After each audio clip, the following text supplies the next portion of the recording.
I am going to go over the introduction very quickly. So, the introduction should be between a page and a half, and it is going to very broadly introduce your lit review. So, first thing you need is a super interesting first couple sentences to really captivate, keep the reader interested. After that, you are going to have each paragraph of your introduction line up with your level 1 headings and just be extremely broad. So I will give you an example. First, I'm going to give some examples of the first couple sentences to really captivate your reader. I remember when I took this course, that is one of the things I had the hardest time with, is the very first sentence of my paper. I was like, oh my gosh, this feels like a lot of pressure. I remember getting help from the TA because I really wanted to really captivate my reader. So don't let it stress you out as much as it stresses me out. It's really not that big of a deal, but just make sure the first sentence is interesting and not super boring. So a great example of this is this example paper that Professor Hill sent to the TAs from last semester. A student gave a pretty much perfect paper, and this was her first couple sentences. It says, the Association for University and College Counseling Center Directors reported that at least one type of psychological health issue, either anxiety, depression, and or extreme stress, is a concern for as many as 50% of college students today. Not only is this number staggering, but many researchers believe the rate of psychological health concerns among college students is growing and leaving many devastating consequences in its wake. That is amazing.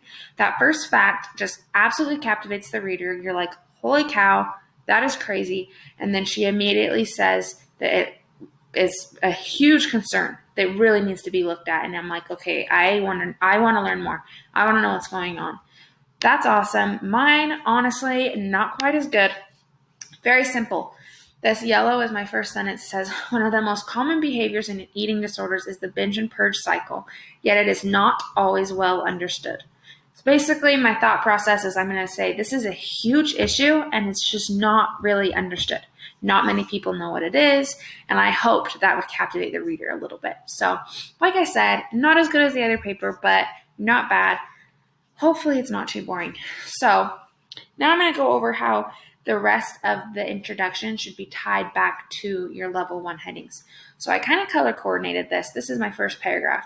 It is all about what the binge and purge cycle is. Super, super broad. I'm not giving huge details, but I'm just giving an overview of what it is. I go into way more detail when I get down to my level 1 heading, but you'll see my level 1 heading, the binge and purge cycle explained in the introduction, first paragraph, all about the binge and purge cycle.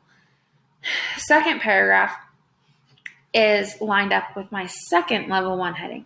My whole second paragraph of the introduction is a super, super broad overview of the effects of the binge and purge cycle. So why it's a problem, like why are we concerned? What is it causing? Like what's happening to these girls who are participating in this disorder behavior? Again, very, very broad. It becomes a lot more detailed when I get down to my level 2, my second level 1. And then the third paragraph of my introduction, again, lines up with my third level 1 heading, which is all about the causes, what causes binge and purge cycle, and then what prevention is. So what my fix is, what my claim is, what my argument is. So again, super, super broad. And then the final sentence of your introduction is your narrow thesis, just stating exactly what your claim is. So again, a lot of this paper is like a funnel, and that is exactly the introduction. Your first 3 to 4 paragraphs that are introducing your level 1 headings, super, super broad, and then your last sentence is a super concise, clear, detailed thesis. So let me know if you have any questions. Hopefully that makes sense.